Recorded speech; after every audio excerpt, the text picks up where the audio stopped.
তন্ময় ড্রাইভিংয়ে বসে আছে। সূর্যের রোশনি চোখে লাগে, সানগ্লাস পরে নিয়েছে। অপেক্ষারত সে কয়েকবার সদর দরজার দিকে তাকালো। ওরু বেরোলো 20 মিনিট পর। একটা রক্তলাল রঙের কামিজ পরেছে, লম্বা চুলগুলো ছাড়া, যা কোমর ছুঁয়ে আছে। কপালে ছোট কালো টিপ, ছোটোখাটো মুখটা গম্ভীর করে রেখেছে। সূর্যের আলোতে ওকে রাগত অপ্সরীর মতো লাগছে। তন্ময় রাগান্বিত অপ্সরা। ওরু তরতরিয়ে পাশে এসে বসলো, দরজা লাগিয়ে অন্যদিকে ফিরে তাকালো। তন্ময় আর চোখে একবার তাকিয়ে গাড়ি স্টার্ট করলো। বাড়ি থেকে গাড়িটা বেরোতেই জিজ্ঞেস করলো, কোথায় যাবি? ওর জবাব নেই। সে একচিত্তে বাইরেটা দেখছে। গাড়ির কাজও আজ নামাতে বলছে না। ভালো রকম লেগেছে মনে হচ্ছে। তন্ময় চিন্তিত হয়। মস্তিষ্ক খুঁজতে শুরু করে প্রিয়সীর রাগ ভাঙানোর রাস্তা। শক্তপোক্ত হাত জোড়া স্টিয়ারিং নিয়ন্ত্রণে রাখতে ব্যস্ত। অবিচল চোখ জোড়া সড়ক পথে চেয়ে আছে। এক ফাঁকে চোরা চাহনি ফেলে ওরুকে দেখে নিল। নীরবতা সুতো ছিঁড়তে তন্ময় জিজ্ঞেস করলো, ব্রেকফাস্ট করছিলি? ওরু কয়েক মুহূর্ত চুপ থাকলো।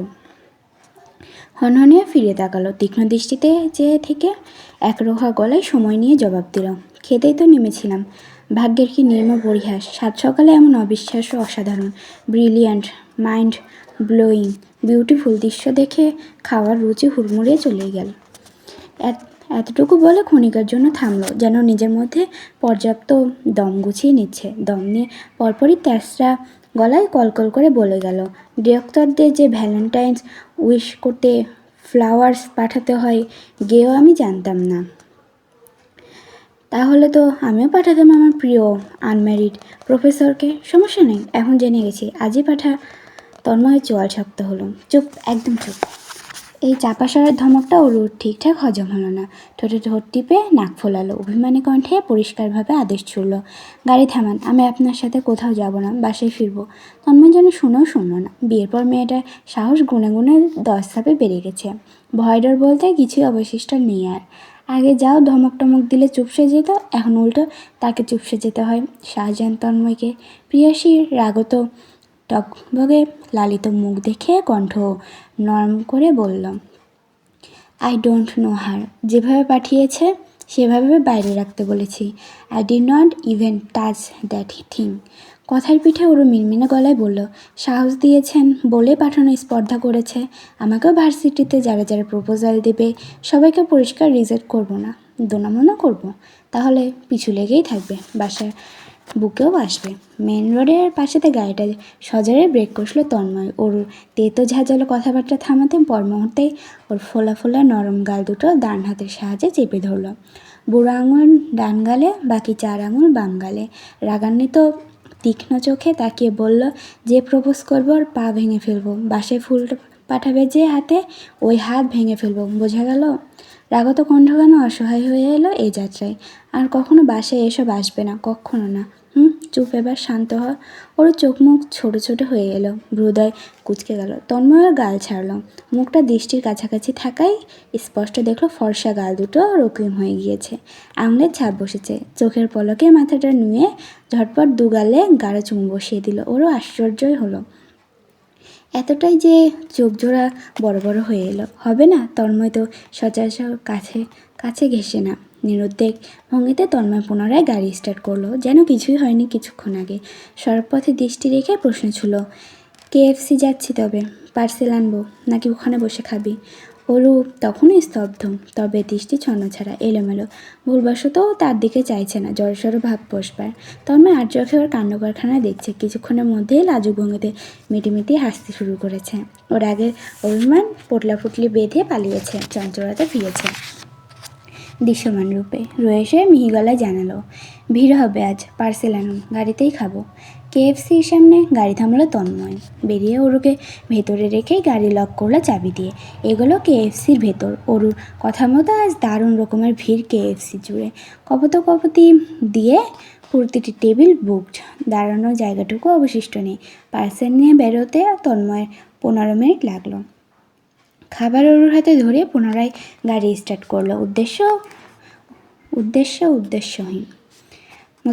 তন্ময় মোস্তফা সাহেবকে জানাল, শুক্রবার অয়নের বাবা মা আসবেন, সাবিয়াকে আংটি সেদিন পরিয়ে যাবেন। মোস্তফা সাহেব বুঝবার মতো মাথা দোলালেন। আংটি পরিয়ে গেলে বিয়ের দেরি নেই, আগামী মাসেই বিয়ের তারিখ পড়বে হয়তো। তন্ময় উঠে এলে দোতলায়। ওরুর রুমের দরজা খোলা। যাওয়ার সময় না তাকিয়েও বসলো। ওরু দাঁড়িয়ে ড্রেসিং টেবিলের সামনে ব্যস্ত হাতে অর্নামেন্টস খুলছে। তন্ময় ঠায় দাঁড়িয়ে কিছু মুহূর্ত দেখলো। ওরও এক পর্যায়ে মাথা ঘুরিয়ে তাকালো। দৃষ্টিতে দৃষ্টি নিবদ্ধ হতে আশ্চর্য ওরও জিজ্ঞেস করলো, কি হয়েছে? তন্ময় শব্দ করে গলা পরিষ্কার করে নিজ রুমের দিকে যেতে নিয়ে বলে, এক মগ কফি দিয়ে যে। ওয়েদার ডিপার্টমেন্টের লোকজন কি নিজেদের কাজকর্ম ঠিকঠাক করে না নাকি?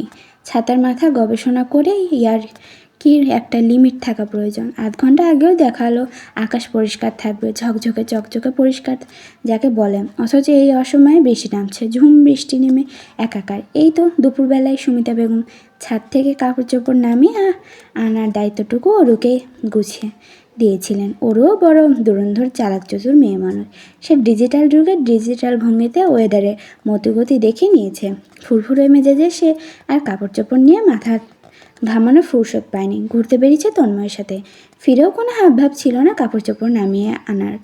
তন্ময় বাইরের বৃষ্টি দেখেই তড়িৎ ল্যাপটপ সরিয়ে উঠে দাঁড়ালো। ঘর ছেড়ে বেরোতে ওরুকে দেখলাম। ও দৌড়ে সিঁড়ি ধরেছে ছাদে, চাপা সরে আর্তনাদ করতে করতে ছুটছে। দীর্ঘশ্বাস ফেলে দুপাশে মাথা নাড়িয়ে সাহায্যের হাত বাড়াতে তন্ময় দ্রুত কদমে পিছু নিল। কাজকর্মে এই মেয়ে সাধারণের চেয়েও খুব স্লো হয়ে যায়। দেখা যাবে নিজেও ভিজছে আর কাপড় চোপড়ও, কাজ কিছুই করতে পারবে না। মনে মনে আওড়ানো দৃশ্যটুকুই তন্ময় ছাদে উঠে দেখল। ওরু ভিজে ভিজে তাড়াহুড়ো ভঙ্গিতে কাপড় চোপড় অন্ধের মতো টানছে তো টানছেই। ইতিমধ্যে ও জবজবে ভিজে গেছে। ছাদের সাদা বাল্বের অস্পষ্ট আলোতে ওর চুল বেয়ে পড়া এক একটি বৃষ্টির ফোঁটাও দেখা গেল। তন্ময় নিজে এগোলো, পেশিবহুল হাত দুটো অবলীলায় কাপড় চোপড় ছুটিয়ে নিচ্ছে। ইতিমধ্যেই সেও পরিপূর্ণরূপে কাক ভেজা। কিছুক্ষণ আগে পরিবর্তন করা টি শার্ট আর পেটানো শরীরে লেপ্টে রয়েছে। ওরও আর চোখে সেই দৃশ্য দেখলো, পিটপিট চোখে দেখেই গেল। তন্ময় ওর অসভ্য দৃষ্টিতে খেয়াল করলো না। সে কষিয়ে উচ্চকণ্ঠে ধমকাল, এভাবে দাঁড়িয়ে আছিস কেন? কাপড় চোপড় নিয়ে ছাদ থেকে নাম। ওর যেন চেতনা ফিরল। এলোমেলোভাবে কাপড় চোপড় বুকে নিয়ে ছুটে নামলো। দোতলার সিঁড়িপথে সুমিতা বেগম দাঁড়িয়ে আছেন, তার দুহাত কোমরে। তীক্ষ্ণ রাগান্বিত দৃষ্টিতে চেয়ে আছেন অপলক, যেন এখনই চিবিয়ে চিবিয়ে ওরুকে খাবেন। মায়ের গরম পানির মতো ফুটন্ত হাবভাব দেখেই সে ঢোক গিল। তন্ময় সে মুহূর্তে নেমে এসেছে। ভেজা চুলগুলো হাত দিয়ে নাড়াতে নাড়াতে বলল, কিছু বললো না চাচি, আমার সাথে বেরিয়েছিল, দেখে হয়তো মনে ছিল না। সুমিতা বেগম আগের তুলনায় নমনীয় হয়ে এসেছেন তন্ময়ের প্রতি। তন্ময়ের কথা মতো আর বকাঝকা করলেন না, তবে চাপাসরে দুটো ধমক ঠিকই দিলেন। এক প্রকার কেড়ে নিলেন আধভেজা কাপড় চোপড়গুলো। অস্পষ্ট স্বরে বকতে বকতে নিচতলায় নামছেন। সুমিতা বেগমকে নিশ্চোখে যেতে দেখে তারপরেই নিজের রুমে ঢুকলো তন্ময়। ভেজা কাপড় চোপড় বদলে বেরোলো। ওর রুমের দরজা আধ ভেজানো। এক কাপ কফি সে চেয়েছিল, এক জনম হয়ে এসেছে। তার নসিবে মিললে তো। অগত্যা সে নিজেই নামলো নিচে কফি বানানোর উদ্দেশ্যে। মোস্তফা সাহেব লিভিং রুমে বসে আছেন, তার হাতে সংবাদপত্র। ভদ্রলোক বারবার দেয়াল ঘড়িতে নজর বোলাচ্ছেন। ঠিক কী কারণে ঘড়িতে দৃষ্টি পায়চারি করছেন তা তন্ময় বুঝল না। অবুঝের মতো কফির জন্য রান্নাঘরে পানি বসালো। রান্নাঘরে কেউই নেই। জবেদা বেগম পাশের বাড়ি গেছেন মুফতি বেগমকে নিয়ে। চুলোয় বসাতেই তন্ময়ের টনক নড়ল। সন্ধ্যায় অয়নেশে সাদিয়াকে নিজের সঙ্গে নিয়ে বেরিয়েছিল। বিষয়টা ভুলেই বসেছিল সে। ঘড়িতে নজর বুলিয়ে দেখলো এখন 9:30। রাত হয়েছে ভালোই। পকেট থেকে মোবাইল ফোন বের করে তন্ময় অয়নকে কল করলো। 3বার রিং হতেই রিসিভ হলো। স্থির গলায় তন্ময় জিজ্ঞেস করলো, কখন ফিরবে? ওপাশ থেকে অয়ন আর 1 ঘন্টা চেয়ে নিল। তন্ময় সম্মতি জানিয়ে কল কাটল। পানি ফুটে এসেছে। 2টো মগ নামিয়ে নিল ওপরের কাবার থেকে। একটি মগে দুধ, চিনি, কফি মিলিয়ে বানালো। 1 চামচ মুখে তুলে টেস্ট করে নাক কুচকালো। তার নাক কুচকে এসেছে মানে পারফেক্ট। ওটা পাশে রেখে নিজের জন্য তেতো কফিটা করে। 2টো কফির মগ 2 হাতে তুলে রান্নাঘর ছাড়লো। মোস্তফা ছেলেকে দেখে প্রশ্ন ছুড়লেন, সাবিয়া কত দূর? তন্ময় সিঁড়ি বেয়ে উঠতে উঠতেই জানালো, আর 1 ঘন্টার মধ্যেই চলে আসবে, চিন্তা করো না। মোস্তফা সাহেব অসন্তুষ্ট, তবে কণ্ঠে আকাশ সমান আগ্রহ নিয়ে জানতে চাইলেন, আমার জন্য করলেন না যে? জিজ্ঞাসা তো করলেন আমি খাবো কি না। তন্ময়ের হেলদোল হলো না, বরঞ্চ সে ঠাট্টা সুরে বিচিত্র গলায় জয় হয়ে বলল, তোমার স্ত্রীকে বলো চা করে দিতে। Coffee is not for you বাবা। কফিটা অত্যন্ত অপছন্দ করেন মোস্তফা সাহেব। অপরদিকে চায়ের প্রতি তন্ময়ের এক আসমান সমান অনীহা। বাবা ছেলের মধ্যে এই কফি চায়ের বিরুদ্ধেও যেমন শেষ হওয়ার নয়, মোস্তফা সাহেব চোখ মুখ কালো করে সংবাদপত্রে দৃষ্টি ফেললেন। তন্ময় দোতলায় উঠে এসে স্তব্ধ হলো। অরু তার দিকে পিঠ করে তারই রুমের সামনে দাঁড়িয়ে ভেতরে উকিঝুঁকি দিচ্ছে। এই দৃশ্য নতুন নয়, পুরনো বড়। ও সবসময় এমন কাজকর্ম করে থাকে, তবু প্রতিবার এমন দৃশ্য সচক্ষে দেখে তার গম্ভীর মুখ জুড়ে হাসি খেলে। ওর দু পায়ের পাতার ওপর ভর দিয়ে মাথা বাড়িয়ে উকিঝুঁকি দেওয়ার দৃশ্যটি তাকে না হাসিয়ে ছাড়ল না এবার। নিঃশব্দে সে চোখ বুজে হাসলো কিছুক্ষণ। হাসি শেষ করে গলা পরিষ্কার করলো শব্দ তুলে। ওরও চমকালো, ভরকালো, তৎপর লাফালো। তড়িৎ পেছনে ফিরে তন্ময়কে দেখে বোকার মতো হাসলো। 2-3 দফায় হাসার চেষ্টায় সাফাই গলার সুরে আগ বাড়িয়ে জানালো, কফির জন্য জিজ্ঞাসাবাদ করতে চাচ্ছিলাম। তন্ময় জবাব দিল না, তবে বাড়িয়ে দিল চিনি দুধের সংমিশ্রিত কফিটা অরুর হাতে। নিজের কফির মগ নিয়ে রুমে ঢুকলো অগোচরে। নিপুণ দৃষ্টিতে একটিবার খেয়াল করে নিল অরু আসছে কিনা। তার বিশ্বাস ও পিছু পিছু তরতরিয়ে আসবে। হলো তাই। অরু দ্রুত পায়ে তন্ময়ের রুমে চলে এলো। বিছানায় পা দুলিয়ে বসলো। 2 পা নাড়াতে নাড়াতে 2 হাতে কফির মগ ধরে চুমুক বসালো। এক চুমুক খেয়ে চোখ বড় বড় করে জিজ্ঞেস করলো, এত মজার কফি কি আপনি বানিয়েছেন তন্ময় ভাই? তন্ময় পাশ ফিরে তাকালো, তবে জবাব দিল না। মুখে কলু পেটে চেয়ারে এসে বসলো। সে কি আর বলতে পারবে, যেটা আমি খেয়ে বিরক্ত হই সেটি তোর মুখে মধুতে রূপান্তরিত হয়।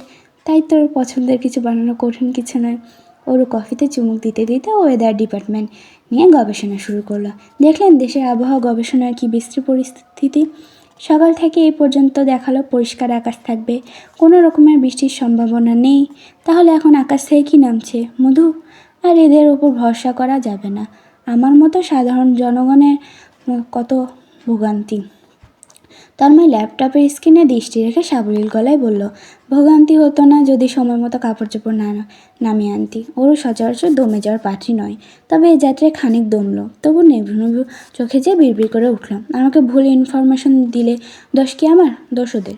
বারান্দার দরজা খোলা, বাতাসের সঙ্গে ভেসে আসছে বৃষ্টির সুবাস। সুর মোহনীয় কণ্ঠে সুর তুলে যেন বৃষ্টি গান গাইছে। ওরও বিছানা ছেড়ে জানালার সামনে এসে দাঁড়ালো। জানালাটা খুলে দিতে হুড়মুড়িয়ে হাওয়ার সাথে বৃষ্টি মিশে তাকে ছুঁয়ে দিল।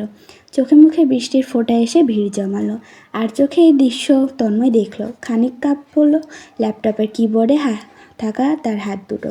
দৃষ্টি নিবিড় হলো। লম্বা ঘন কালো চুলগুলো এখন আধ ভেজা। ওর বৃষ্টির স্পর্শে চোখ বুজে নিচ্ছে, মিষ্টি করে হাসছে আর একটু একটু করে কফি খাচ্ছে। এই নিদারুণ দৃশ্য যেন এক টুকরো সুখ। হৃদয়ে দারুণ প্রশান্তি দিয়ে গেল। আনমনে উঠে দাঁড়ালো সেও। ঠিক ওর পেছনে এসে দাঁড়ালো। মনে পড়লো অন্য একদিনের কথা, যখন সে জবেদা বেগমকে নিয়ে ভাড়া বাড়িতে উঠেছিল। সেদিন লোডশেডিং হয়েছিল, বাইরে ছিল তীব্র বৃষ্টি, আর হাতে হাতে কি যেন ছিল, কফি না চা? তন্ময় ঠিক মনে নেই, তবে একই ঘটনা ঘটেছিল সেদিন প্রায়। এখন শুধু লোডশেডিং হওয়া বাকি। মৃদু হাসতেই আশ্চর্যজনকভাবে লোডশেডিং হলো তীব্র ধ্বনি তুলো।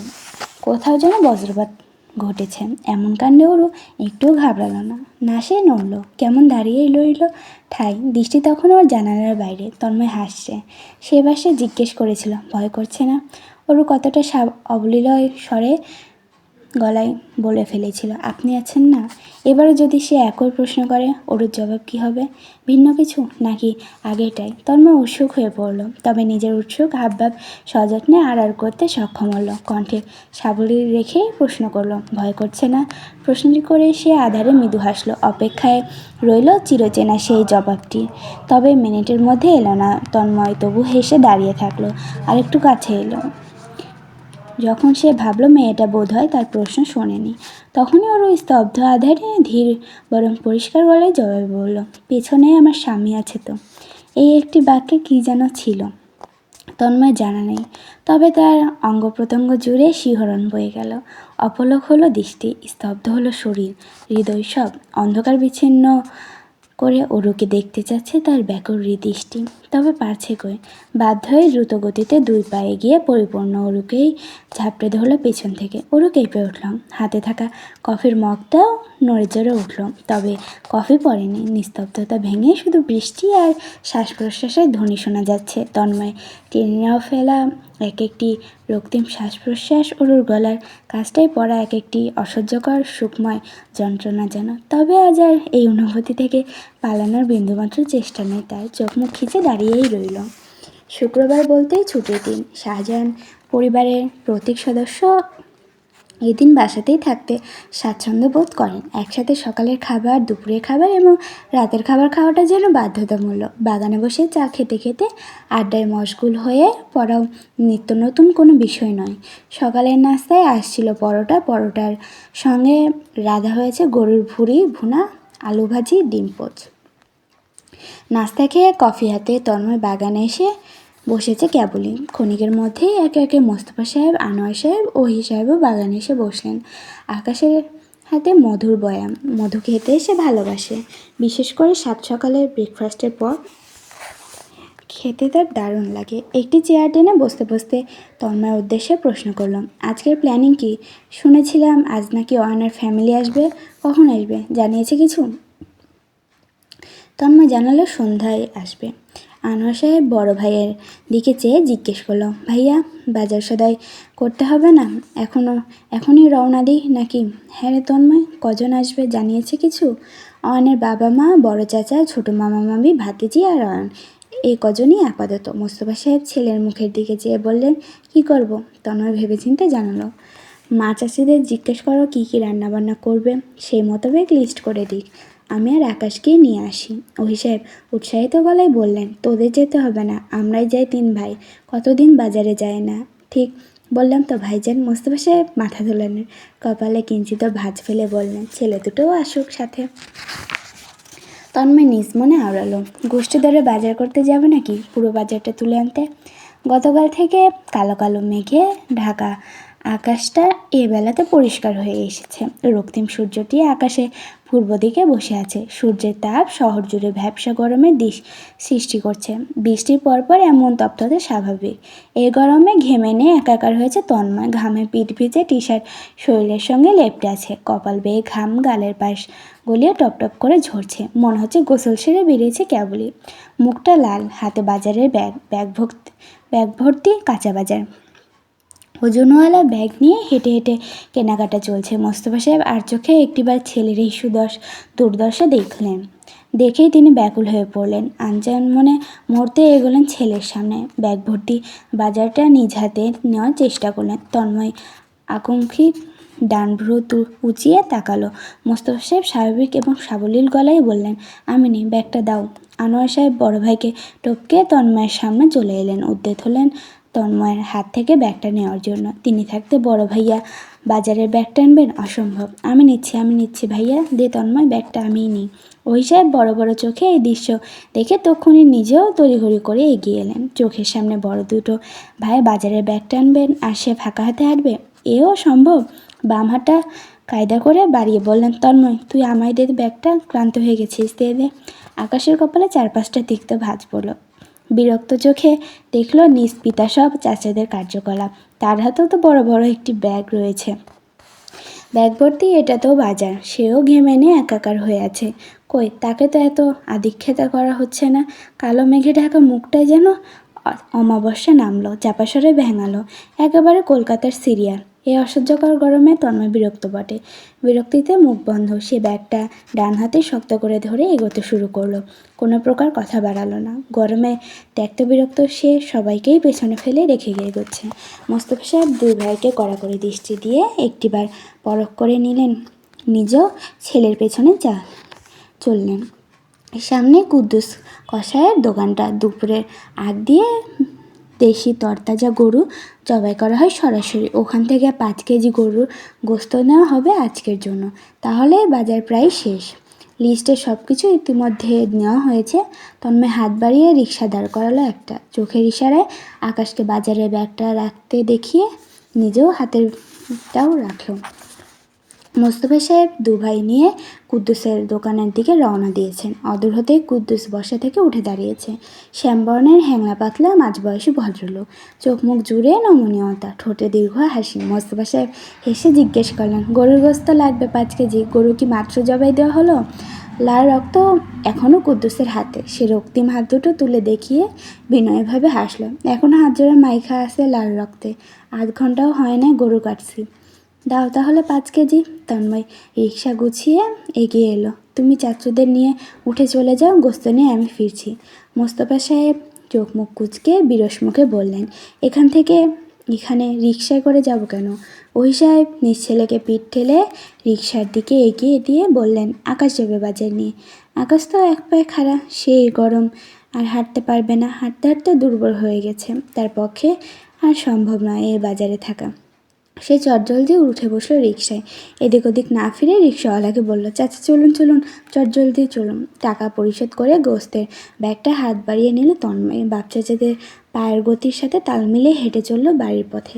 ফেরার পথে চেনা পরিচিত অনেকের সাথে দেখা হলো। মিনিটখানেক থেমে থেমে ভদ্রতার সূচক কথাও হলো। মোস্তফা সাহেব এখানে সেখানে একে ওকে দেখে থামছেন, দু চারটা কথা বলছেন ভদ্রসভ্য ভঙ্গিতে। তন্ময় সহ আর দুই চাচা তখন মোস্তফা সাহেবের পেছনে দাঁড়িয়ে। রোদের তাপমাত্রা তখন তীক্ষ্ণ। তন্ময় ঘর্মাক্ত বাবার মুখ দেখে দীর্ঘশ্বাস ফেল। বেরোনোর সময় বারবার করে বলেছিল ছাতাটা নিতে। কে শোনে কার কথা? গরুর গোস্ত দিয়ে পৌঁছাতে পৌঁছাতে দুপুর প্রায়ই মাত্রই জোহরের আজান পড়েছে। সদর দরজার কাছে পৌঁছে মোস্তফা সাহেব ছেলের হাত থেকে গোস্তটুকু নিয়ে তাড়া দিলেন, রুমে গিয়ে গোসল করে নেয়। জবেদা বেগম ট্রে করে কয়েক গ্লাস লেবুর শরবত নিয়ে এলেন। তন্ময় এক গ্লাস তুলে গিলে নিল চটপট। বাবার কথা মতো ঘামে ভেজা শরীর নিয়ে সিঁড়ি বেয়ে ছুটল ওপরে।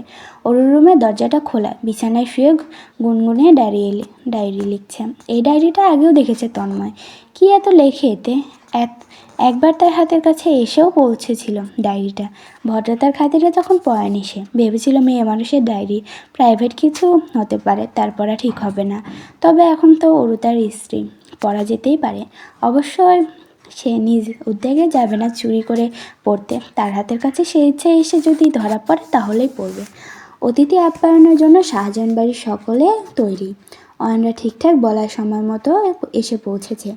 মাগরিবের পরপরই। মোট 8 জন তারা। মোস্তফা সাহেব সঙ্গে ছিলেন। ভাইদের নিয়ে দরজা পর্যন্ত এগিয়েছেন অতিথি আপ্যায়নের জন্য। অয়নের বাবার সাথে পূর্ব পরিচয় ছিল মোস্তফা সাহেবের। সখ্য না হলেও চেনা জানা ছিল। সেই সূত্র ধরে তাদের কথাবার্তার রাস্তাটা পরিষ্কার হয়ে গেল। লিভিং রুমে বসে আলাপ শুরু করলেন সাবলীল ভঙ্গিতে। পুরুষদের গল্পের মধ্যে আর থাকলেন না অয়নের মা আর মামি। দুজন উঠে চলে এলেন রান্নাঘরের দিকটায়। সেখানে হুলস্থল কাণ্ড। জবেদা বেগম, মুফতি বেগম ও সুমিতা বেগম তখন টুকটুক করে কাজ করছিলেন। আচমকা তাদের আগমনে জবেদা বেগমের ব্যস্ত হাত দুটো মিনিটের জন্য থেমে পড়ল। মহিলাদের মধ্যে আলাপের কারণ বা যুক্তির দরকার পড়ে আদতেও মনে হয় না। এই যে মুহূর্তেই পারিবারিক আলোচনায় তারা ব্যস্ত। আলাপে আলাপে অয়নের মা এগোতে চাচ্ছিলেন কাজকর্মের সাহায্যের হাত বাড়ানোর জন্য। মুফতি বেগম হেসে জানান, কোনো কাজ নাই ভাবি, চুপটি করে বসুন। বাইরে তন্ময় আর আকাশ ট্রে ভর্তি নাস্তা পানি নিয়ে লিভিং রুমে এলো। ট্রে দুটো টি টেবিলের ওপর রাখতেই জবেদা বেগম তন্ময়কে নিচু স্বরে ডাকেন। তন্ময় কাছাকাছি আসতেই তিনি বলেন, একটা মেয়ে হাতের কাছে নেই, সব ওপরে গিয়ে বলিস সাবিয়াকে একটু শাড়ি পরিয়ে তৈরি করতে। দীপ্ত আগ বাড়িয়ে এক ঝাঁক কোকড়া চুলের মাথা দুলিয়ে বলল, বড় মা আমি যাচ্ছি, you just wait. Jobeda Begum মাথা দোলালেও তন্ময় দোলালো না। সে কিঞ্চিত ভেবে চিনতে নিজেই পা বাড়ালো। দীপ্ত ছুটল তার পিছু। সিঁড়ি শেষে পূর্ব দিকের মাথাতেই দেখা গেল ওরুকে উকিঝুঁকি দিচ্ছিল। শুধু একা নয়, রুবিও সাথে। তন্ময়কে দেখেই দুটো ছুটে পালালো সাভিয়ার রুমে। তন্ময় পিছু নিল। রুমে ঢোকার আগে দরজায় দুটো টোকা মারলো। সাভিয়া এক কোণে লাজুক ভূমিতে বসেছিল। তন্ময়কে দেখেই তড়িঘড়ি করে দাঁড়ালো ওর পাশে, মিটিমিটি হাসছে। ওরা এত হাসার কারণ কি? উকিঝুঁকিরও তো কারণ দেখছে না সে। তন্ময় ভেতরে এসে ভ্রু কুচকে ফেললো। এত হাসছিস যে? ওরু মুখে হাত চেপে ফিক করে হেসে ফেললো। হাসার তাগিদে ঠিকঠাক বলতেও পারছিল না। এলোমেলো কণ্ঠে জানালো, সাবিয়া আপু লজ্জায় লাল হয়ে গেছে দেখুন। কিছুক্ষণ পরপর সিঁড়ির মাথাতে গিয়ে অয়ন ভাইয়াকে লুকিয়ে লুকিয়ে দেখছিল। একটু সাভিয়া এক ছুটে ওরুর মুখ চেপে ধরল। লজ্জায় তার মাথা কাটা গেল বড় ভাইয়ের সামনে। তন্ময় কাশলো ছোট করে। যেতে উদ্যত হয়ে বললে গেল, শাড়ি পরে রেডি হ, ডাকলে নিচে নেমে আসিস। ওরুর মুখ সাভিয়ার দিকে ছাড়িয়ে তন্ময়ের পিছু পিছু বেরোলো। তন্ময় ওকে টের পেয়ে কদম থামালো। পেছন ফিরে তাকাতে ওরু বোকার মতো হেসে প্রশ্ন করলো, আজ কয় তারিখ বলুন তো তন্ময় ভাই? তন্ময় ভ্রু তুলল। ক্যালেন্ডার নিয়ে ঘরে। ওর পিট করে চাইলো। হতাশ হলো বড়। আছে, কিন্তু আচ্ছা কিছুই না। ওর মাথাটা নত করে সাভিয়ার রুমে ফিরে এলো। ও যেতেই তন্ময় মৃদু হাসলো, ঘুরিয়ে ফিরিয়েও বোঝাতে চাচ্ছিল সামনে ওর জন্মদিন।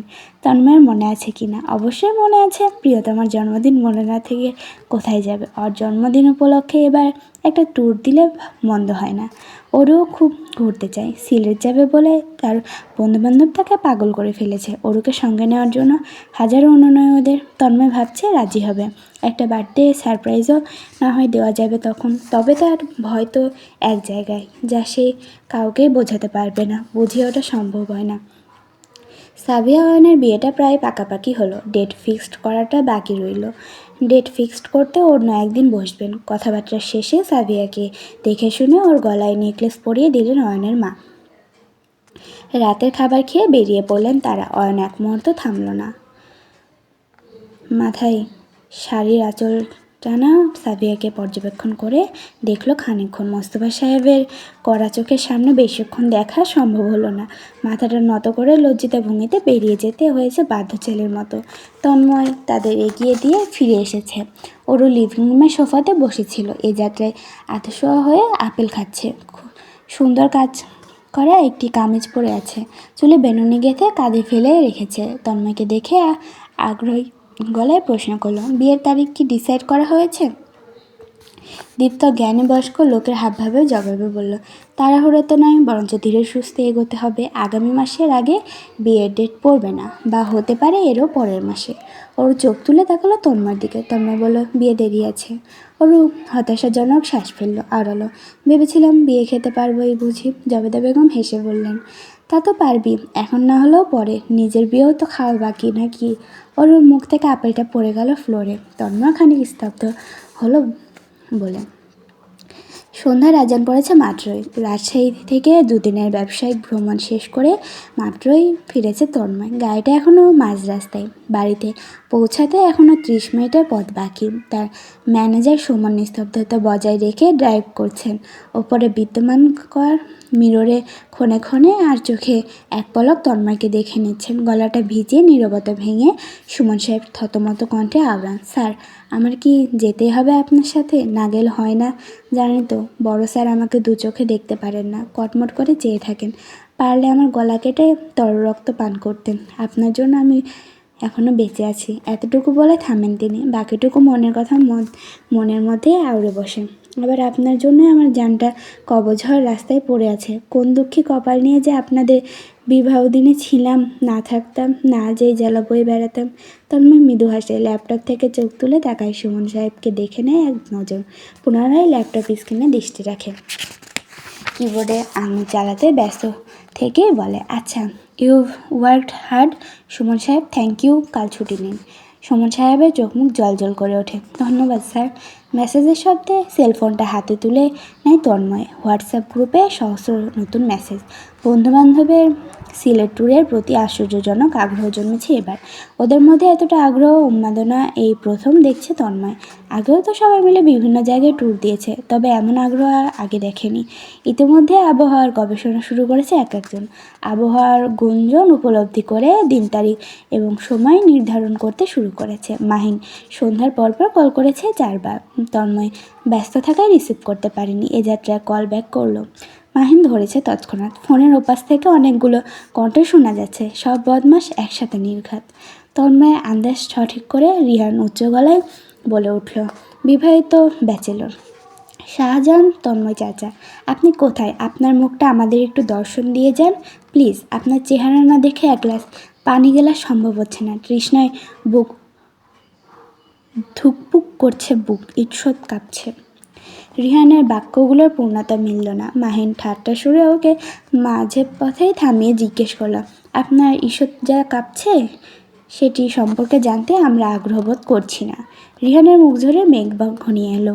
থেমে যাওয়ার পাত্র সে নয়। মুহূর্তেই পাল্টা আক্রমণীয় গলায় জবাবে বলে বসল, আমার কি কাঁপছে সেটি জানতে তুই আগ্রহবোধ করবি কেন শালা? তুই কি গিয়ে নয় বলেই শুনতে চাচ্ছি না। রিহানের জবাব শোনার মতো মস্তিষ্ক তন্ময় আপাতত নেই। সে লং জার্নি করে ফিরছে কেবলই।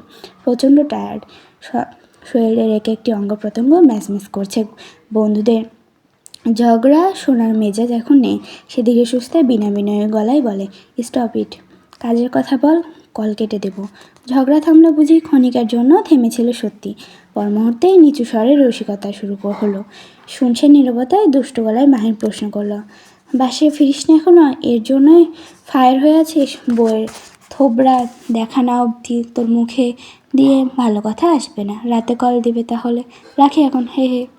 কল কেটে পুনরায় ল্যাপটপে মনোযোগী হতে চাইল তন্ময়। পারল কই, বন্ধুর কথা মিথ্যা নয়, ওরুকে দেখছে না 24 ঘন্টা পেরোচ্ছে। এর জন্যই বোধ হয় তার হাঁসফাঁস লাগছে, অস্থির হয়ে আছে বুকের ভেতরটা। তৃষ্ণায় যেমন মানুষ ছটফট করে, ঠিক তেমনভাবেই তার হৃদয় ছটফটিয়ে চলেছে। চোখ জোড়া বুঝে সিটে এলিয়ে দিল মাথাটা। সে বাসায় বলেনি আজ ফিরেছে। অরু আজ সন্ধ্যায় কল করে বারবার করে প্রশ্ন করেছিল, কবে ফিরবে সে, আর কতদিন থাকবে। তন্ময় এড়িয়ে গেছে প্রশ্নগুলো। ওকে সারপ্রাইজ করা যাবে বেশ।